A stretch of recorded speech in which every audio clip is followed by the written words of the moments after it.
Let's be real. Battlefield 2042 launched in a rough state. From missing features and technical issues to polarizing design decisions, it was hard not to feel disappointed, especially as a longtime fan of the franchise.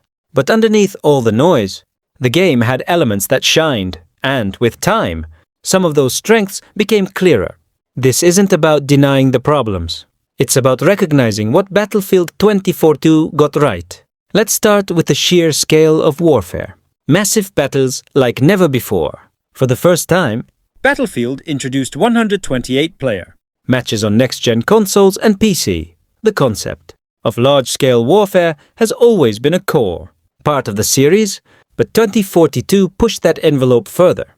When everything came together, jets streaking overhead, tanks pushing across sand dunes, infantry storming objectives under fire, it felt epic. Yes, it was chaotic, but that chaos was thrilling in a way that few games can replicate. Dynamic weather and environmental effects. One of the most visually striking features of 2042 was its dynamic weather. The tornadoes and sandstorms weren't just eye candy. They created unpredictable challenges. Mid-match, these moments could completely shift momentum, scatter squads, and force teams to rethink their strategies. It brought a cinematic layer to multiplayer, gameplay that added intensity and immersion, visual fidelity and improved map design over time. While early maps like Kaleidoscope and Hourglass were criticized for being too open or flat, later editions like Exposure and Spearhead demonstrated real growth. These maps balanced open areas with close-quarter sections and verticality, making engagements more interesting and tactical. And visually, 2042 still stands among the best-looking shooters on the market, whether it's the lighting during a dusk firefight or the debris flying around a collapsing building. The game often looks stunning. Specialists, flawed but fixable.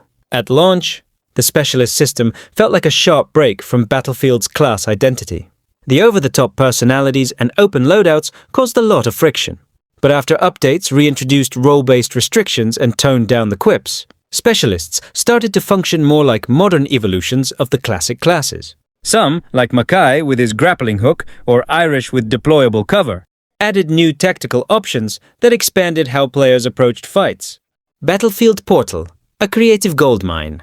Portal was arguably one of the most ambitious tools DICE ever included in a Battlefield game. It allowed players to create custom matches using assets from Battlefield 1942, Bad Company 2, Battlefield 3, and 2042 itself.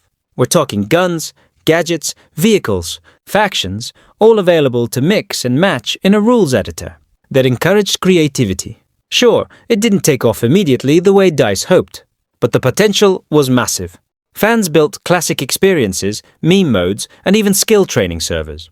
Portal gave the community a sandbox with tools that would have been unimaginable just a few years ago.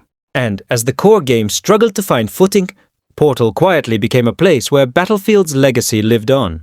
Gunplay, a solid foundation. Criticism at launch focused on bugs and missing features, but few could say that the core gunplay was bad.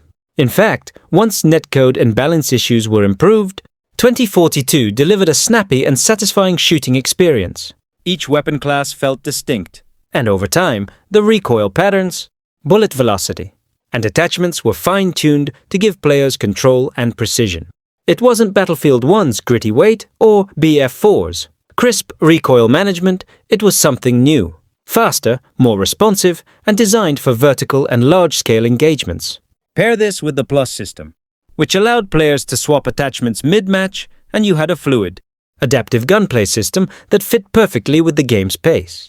Movement, a shift toward modern speed. Another underrated strength was the movement. Battlefield has traditionally leaned on more grounded, deliberate pacing, but 2042 sped things up. Vaulting, sliding, sprinting, they all felt tighter. Mackay's grappling hook was just the start of vertical traversal. The more agile movement system helped bridge the gap between Battlefield and more modern shooters without completely abandoning its identity. When you pair the movement system with the map updates that came later in the game's life, firefights became much more dynamic. Players could reposition faster, flank smarter, and use the environment more creatively. The sound design. DICE's undeniable strength. Even at its lowest, DICE's audio work remained top tier. The crack of a sniper round, the rumble of distant tank fire, the roar of a jet overhead, it all sounded incredible. The ambient sounds during weather events like tornadoes or sandstorms added a layer of immersion that no patch notes could explain. Sound wasn't just background, it was part of the battlefield's personality. While Battlefield 2042 stumbled out of the gate, what followed is a testament to the strength of its community and the dedication of a team trying to turn things around. It's easy to dismiss a game at launch, but what's harder, and more important, is acknowledging how it evolved. A community that refused to give up. The core Battlefield fanbase didn't abandon 2042 overnight.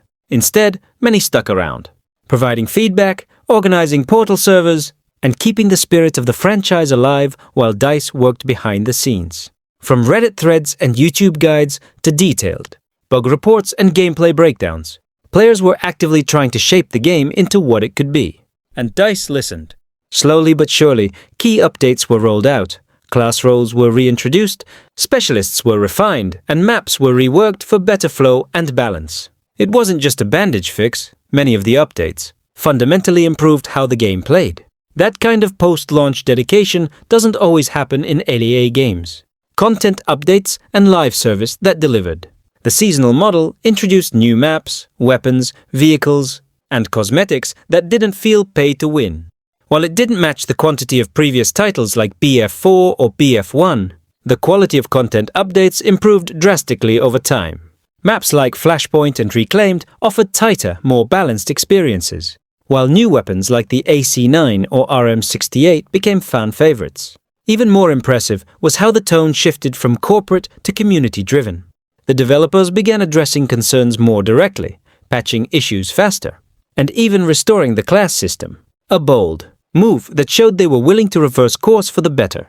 At the end of the day, Battlefield 2042 might not be remembered as the best in the franchise, but it will be remembered as a lesson.